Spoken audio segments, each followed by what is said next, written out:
It was funny, though, because I was looking over the comment section before starting this. Obviously, a lot of Russian puns, which I imagine will continue to be a thing. Feel free.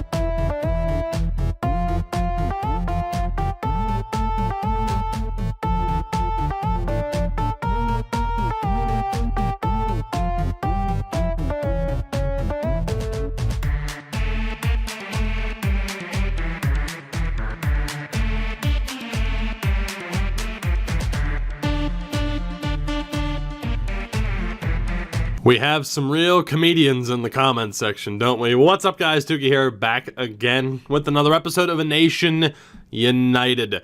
In today's episode, we finish simming our first season with this team, and we get to go through our first draft, and maybe even the majority of our first off-season. Now, the big question was whether or not we should look to trade Artem Anisimov just to get something, considering the vast majority of our players are either guys that we don't want to trade at all, or we simply, they just simply don't have any value. I'm going to explore what trades we can find here. Again, as much as I'd love to trade Keegan Lowe, and I was actually about to go look at through the trade finder what his value would be. As much as I'd love to trade someone like that to take advantage of the value he's built up this season, he's not eligible. That would be kind of cheap. So Artem Anisimov is the main guy that we're looking at here. Obviously, cap retention is going to have to be a thing. Here's the problem. You see the salary cap, we would be under. We can't move him right now. We can move him in the offseason. He has an extra year on his deal. We'll probably be able to move him at the draft. But for now, I think he stays. And then this offseason, obviously, we're going to have to be a little bit smarter, actually pay attention to make sure that I am not under the salary cap. That's an easy thing to forget at the beginning of an expansion franchise, especially when that extra draft, the extra in-between draft, was as brutal as it was. It's pretty easy to forget to double-check some of these things. As Nikolai Goldobin goes down to a concussion, we lose 11-2 to Colorado. This season is going to be fun. Let's get this over with as soon as possible. TJ Brodie and Travis Hamonic have been dealt to Anaheim for 2 first-round picks. Jesus. The trades.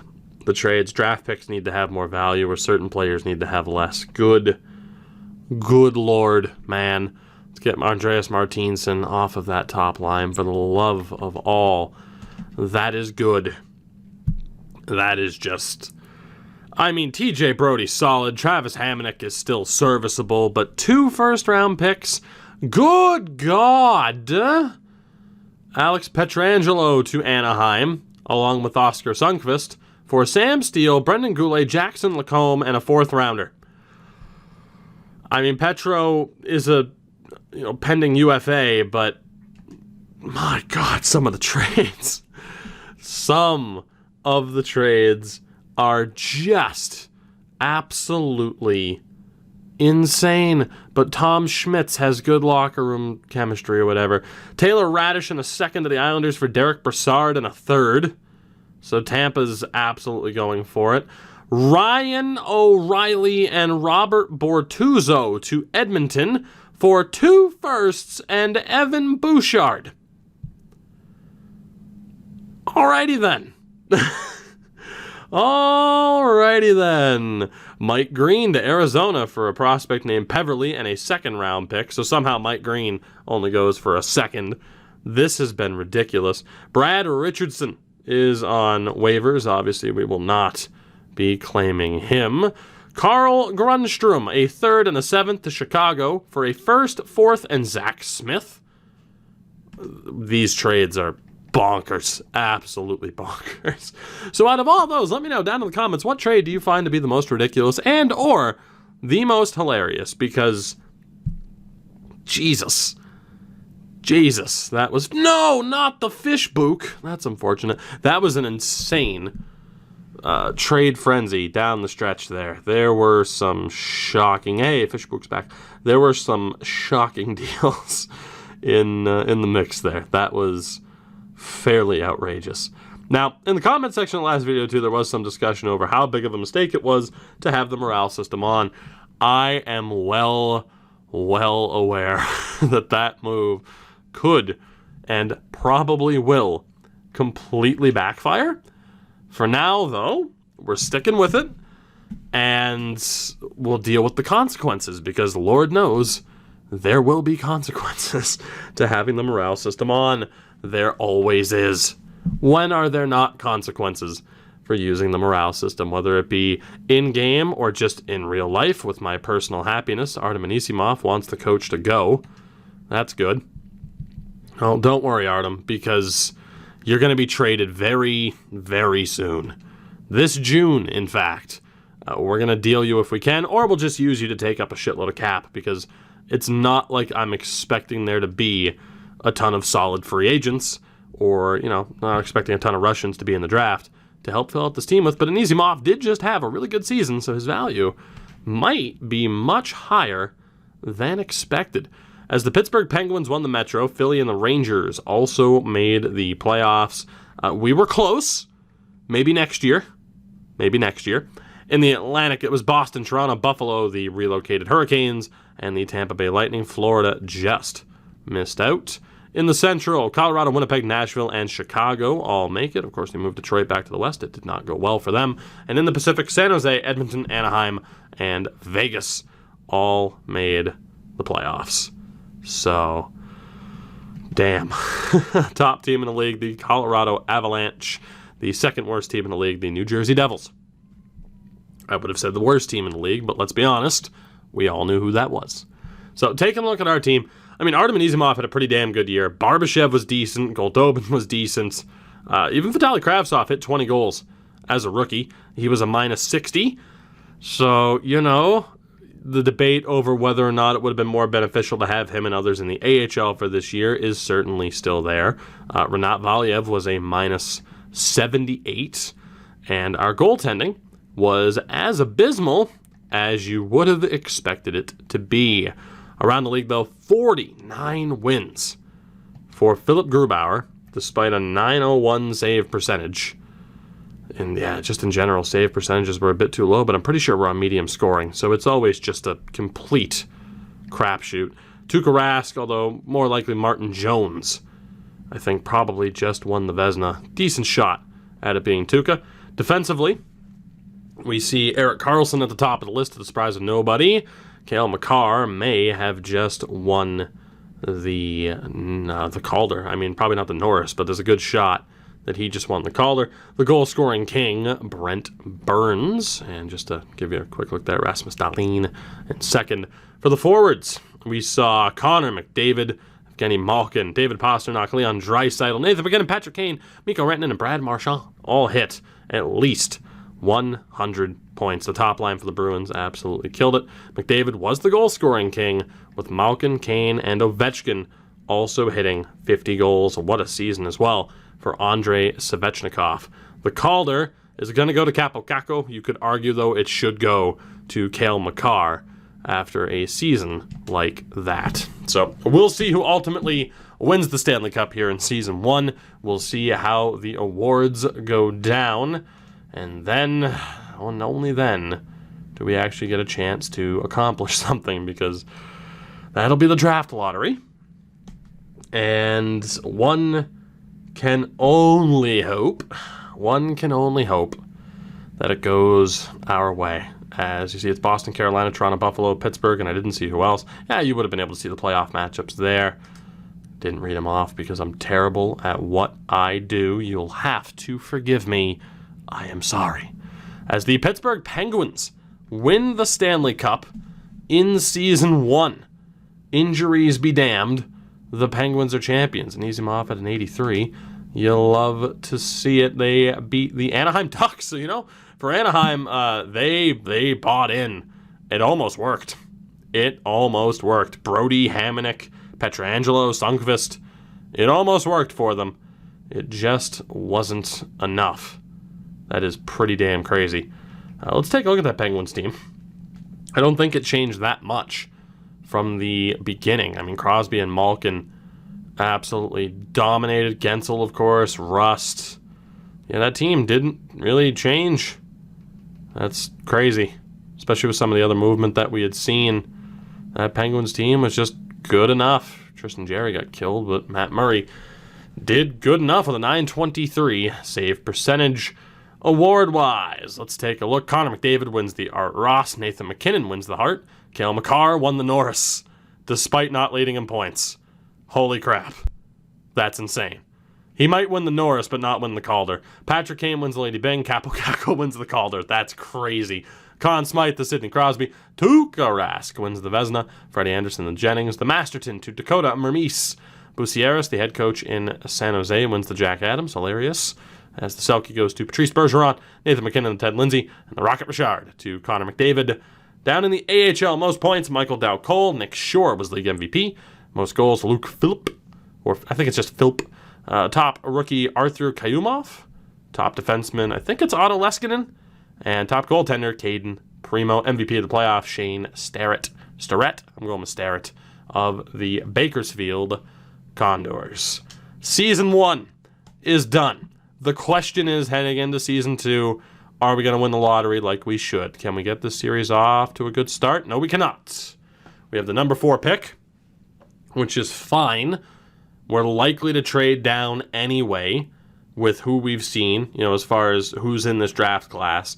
We would have gotten a little bit of extra value out of the pick to trade down from the top spots. But all in all, it could have been a hell of a lot worse. So Rodion Amarov, who I know is a medium top 6 because I added him to the game, is our primary target outside of Yaroslav Askarov. And, of course, my boy, Shakir Mukhamadullin, also available. And we're going to see who else we have here. Kulemin. Nikolai Kulemin is a medium 6. He's actually really good. This could be one of the best starting drafts that we've had in a Nations series, although I feel like the first Finland draft last year was very strong. There's also Ilya Teratukin, who could be pretty damn good. Alexander Nikishin, who of course is Russian. Now again, a reminder. So down here, where you're seeing the screen move, if that flag is there, that's the flag that, you know, that's the nation, right? That player is Russian. But the Ukrainian flag up there shows that he's playing in the Ukraine. You see NA and then Russia in brackets. The NA would say Ukraine if there was a league in Ukraine. Similar to how you see Niemela, it's showing what team he plays on in Liga in Finland. It's just obviously the NHL, you know, the EA NHL series doesn't have the rights to any Russian leagues currently. So there was some confusion over that for some people. Daniil Gushchin is there. I think he's a medium 9, so he's not that bad. I was trying to see if there was anybody towards the top of the list that was worth interviewing. Igor Voinov isn't that bad. Who else do we have here? We can keep looking through. And again, why some players don't have a flag next to their name, it's just EA adds them into the game and it messes stuff up because they're always CHL players. It doesn't make much sense to me, but that's what we're dealing with. And now okay, I was going to say there's a severe lack of Russians. Pavel Korolyuk, I mean, probably not worth interviewing, but he's there. Shout out to Damian Shea. Let's see, Brooke Phillips. Okay, we're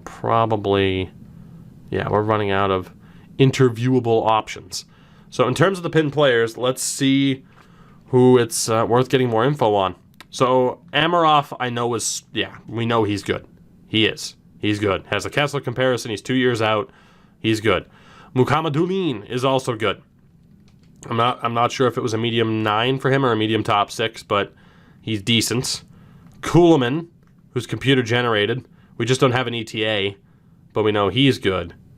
So, and of course Askarov we know is good. So Korolyuk, Voinov. let's take a look here. Voinov.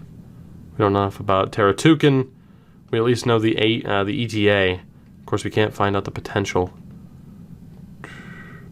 I think, for the most part, we're good. I just want to interview Voinov really quickly when we get the opportunity. I think he's really the only one that's worth talking to, but if we can make the right moves at the right time, we're actually going to be looking pretty damn good, as David Backes is the main player to retire at the end of Season 1. That would be tremendous for the Bruins. Absolutely tremendous. So let's go to the interview process and see who we can talk to. Here it is going to be Voinov. Let's talk to this guy. We shall go with play style and your readiness. And he is 3 years out. It's not that bad. And skills-wise, we'll just ask for positives and negatives. He has good skating, which is a rarity. Weaknesses, physicality. Don Cherry approves of this message. God forbid if Voinov wears a visor. Yes, that is twice now I've mentioned Don Cherry in a Russian series. I can't help it. It's just anytime. I'm sorry, but come on. You hear Russian player that doesn't like to play physical hockey? Like, who else? Who else are you going to think of? That's who comes to mind for me, is him going on some fucking xenophobic rant. I'm sorry, but it's true. Anyway, the draft is here. Let's see what we can do, because there are quite a few players in play here that could help us get to where we want to be sooner rather than later. As Anisimov does have value. That's perfect. Absolutely perfect. So what we need to do is find a team that's willing to trade their pick around the 20s, I would say, just to make sure we end up with Askarov. Carolina should be perfect, unless somebody really screws this up for us. Do they have cap space, though? It's going to be close. I'm going to need to try to take back somebody in this deal that's on an expiring deal. I just don't know if there's somebody there. So for Carolina, I don't know how well this is going to work out for us. But also, we're retaining so much cap in the deal that it's going to be really close. It's going to be really close. So Carolina would have more than 50 players. Who do you have on an expiring contract? So Edmondson is perfect. Edmondson is perfect. Again, there is freedom for me to do what I have to do here and to get as much value back. What's this deal looking like? Wow! I just shortchanged myself, but that's okay. So we flip Artem Anisimov to Carolina for a first and a third. Apparently, we could have gotten much more back. People normally complain to me about pick hoarding. Well, guess what? That time I didn't pick hoard enough. So Anisimov is gone, which is good news for us. And in terms of anybody else we have to move, we really don't. Like, I'm not going to move Malay. I'm not going to trade. I'm not going to take advantage of trade value for non-Russians. I'm just not going to do that. But we do have 2 first-round picks now, and of course we'll be trading down with this other pick here. So let's look at the draft class. Of course, we know Lafreniere is going to Washington, which is friggin' insane. But the first guy we're looking at picking is Amarov, who is going to be going around the mid-teens in terms of picks. So Dallas is the team that we got to work out this deal with, and hopefully Amarov isn't chosen early. So let's go with this number 4 pick. And we are going to have to look at picks for next year. Now, do they have a terrible contract that's expiring? Probably not. Like, I'd love to take that Cogliano deal, but I'm not going to allow myself to do that. If I take on Janmark, they might want to bring him back, though. I don't think that's going to work out. So let's just see how much value we can add to this, and quickly before Washington makes that pick. Can I get 2 first? Okay, so again, I undersold myself in terms of value when I really didn't feel like I was going to, because of course trade difficulty is on hard, as it always is, but we now have the first round picks that we need, and we should be able to trade up again if need be. So let's do this and hope Amarov's not selected. He is not. So let's recap the first round. Thus far, Lafreniere goes to Washington, Lucas Raymond to the Islanders, Cole Perfetti to Tampa, Quentin Byfield fell to 4. He goes to Dallas. Jamie Drysdale to New Jersey, Alex Holtz to LA, Lundell to Columbus, Tim Stutzel to St. Louis. Orpik, who is computer generated, goes to Montreal. Yes, you can question the logic there.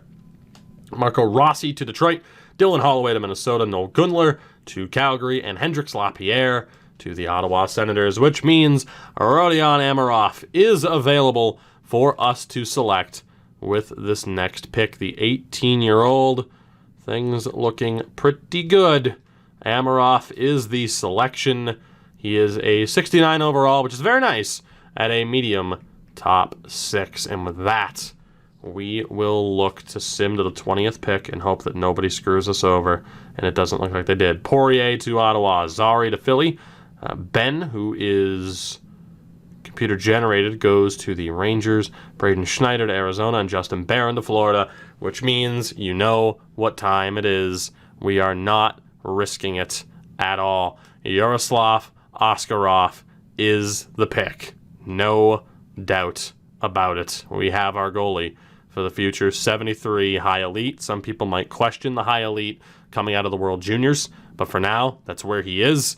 And for now, we have a solid addition to the top 6, and we have our number 1 goalie for this series, or at least the man we hope is our number 1 goalie in this series. Mukhamadullin is at 29 to 30. So that Boston pick right there, 27th overall, that is our target to acquire. And whether or not we are able to is the question. God, I really want to use Malay here. I might have to use Vorobyev, although I can't help but think that type of player is going to really come in handy for us later on. So let's look at... what do we want to look at here? I want to look at our unsigned players from last year's draft and see if I can turn these terrible potentials into something, because I don't know if I'll be able to. But if I can turn these into just another draft pick, I will be more than okay with that. The best pick we can get, even if it's a 3rd from Boston, that would be amazing. 4th from Boston would also be amazing, because every pick is going to matter. So can we get that 4th next year from the Bruins? Yes, we can. So that's good news for us. And now we'll go with our 2nd this year. And it's far away, but we should be able to make it work. Let's add our own 4th rounder. How close are we now? There we go. Man, this is... Am I sure that trade difficulty is on hard? I'm honestly not sure. Ty Smolanic goes to the LA Kings, Justin Sordiff to Nashville, Jacob Perreault to Edmonton, Dawson Mercer to St. Louis. I believe that's Jake Sanderson, son of Jeff, to Buffalo, Caden Goulet to Ottawa. Ottawa with quite a few picks in this draft so far. And we are going to go for Shakir Mukhamadullin, the defenseman. I think I said he might have been a medium 6 before, or a medium 9. He's a defenseman, so I'm hoping he's a medium top 4. I don't remember where I set him up. But he is the pick. Mukhamadullin is indeed a medium 4, but he's a 61. So we add a big-time forward, a big-time defenseman, and a franchise-level goalie in this first year. That Anisimov pick was crucial to making that happen. Now the goal is to get Kuhlman, which, yeah... could be easier said than done. We'll sim to the next round. We need to get a 2nd round pick back. Let's take a look at the end of that 1st round, where Maverick Bourque goes to Ottawa, Wallinder goes to Vegas. That's Jake Thompson, Jan Niebeck, and Emil Andre are off the board. So he was... I think we're going to want like this Vancouver pick just to play it safe, because he was at like 38. So playing it safe here is not a bad idea. It might take both of these 3rd rounders, but that's a risk I'm willing to take. How close are we, Vancouver? Let's see, will you do this straight up? Not quite. All right. What if we add a 6th? Will that go through? Too far off. Let's try the 5th. Will that go through? 5th and a 7th might do it. 2/3, a 5th, and a 7th to get that second round pick. We got it, and we're going to see if this player here is worth it. So Burmistrov is off the board. He would have been great, but not Russian. And then Huselius. So let's see just how good Kulemin is. Nikolai Kulemin, reborn, the 17-year-old, pretty much straight B's. Marcus Naslund comparison. Kulemin is a 68 overall, medium top 6 forward. So we are crushing this draft right now. Very nice of the game to actually give me a computer-generated player who was half decent. The next guy we'd be looking at would be Taratukin and Nikishin later on in the 60s. So obviously right here we're at 36. So 7, 8, 9, 10. So that's 40. And 1, 2, 3, 4, 5, 6, 7, 8, 9, 10 is 60. So we're looking in the early 20s. Carolina. This is where it's risky. Trading for these players. We need to actually take a look at whether or not they're worth it. Because I'd have to be giving up picks for next year's draft, and that might not be worth it unless we're 100% sure. We had to prioritize the guys at the top of the list. Now with Korolyuk, B's and C's, 4 years out, 3 years out, 3 years out. It's just whether or not Taratukin and Voynov are worth the risk, or if we hold on to that extra pick from Dallas next year. And I think that's what we have to do. We have to play it safe and make sure that we're good to go for next year's draft, and having that extra first rounder could be huge. So we are out of this draft until the 6th round. Let's sim to the end of this round and see what happened down the stretch there. As Taratukin was a medium 4, Nikishin was a medium 6. So Taratukin was definitely worth it, but I would much rather have the first round pick next year when, who the hell knows, it could be a top 5. It could be, and I know Tukio's there. Again, the first year draft it ends up being weird when you add in a bunch of when you add in a bunch of real world players, the game just freaks out. So I think we made the right choice being conservative there. Now, in terms of whether or not there's anybody half decent, there is Dmitry Alexeyev, who we could look at with this final pick. Anybody else? Fenisenkov. That's probably about it. So between these two, Fenisenkov, not that great. Alexeyev is worth the shout. He's worth the shout. So Dmitry Alexeyev, don't expect you to be very good, and you're not. But ultimately, this was a very, very successful draft for us. Extremely happy with how this went down. Amarov, Askarov, Mukhamadullin, and Kulemin provide a very good starting foundation for this team moving forward, and then you factor in that extra first round pick that we have of Dallas's heading into next year, and I think we're in a very good spot. The big question now is, what the hell does this free agency period look like for us?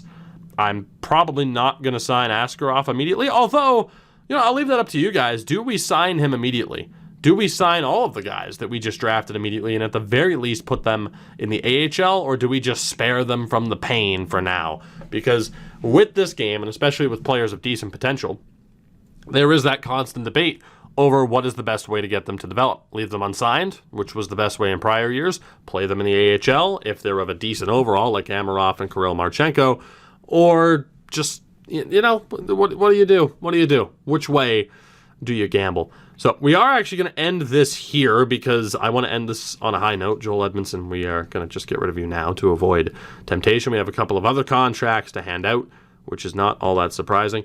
But fingers crossed that the free agent period works out for us the way that we wish it would.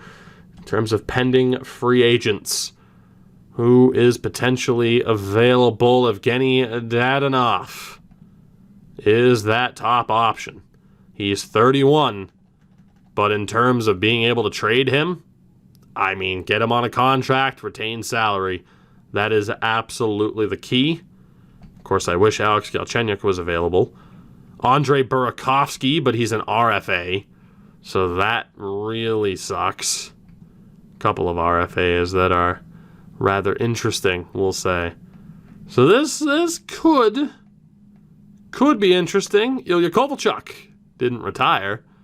And then goaltending-wise, not so much. Not so much goaltending-wise, but that's okay. We have our guy for the future. I will see you guys in the next one. Thank you very much for watching. As always, make sure to drop a like on the video if you haven't already. Subscribe as well. Check out everything in the description, all the socials, and of course the link to the new Patreon, and a shout out to the names on screen right now. Thank you guys for getting with me on the ground floor of that venture. It is greatly appreciated. I will see you all in the next one. Until then, have a good one. Take it easy. Bye-bye.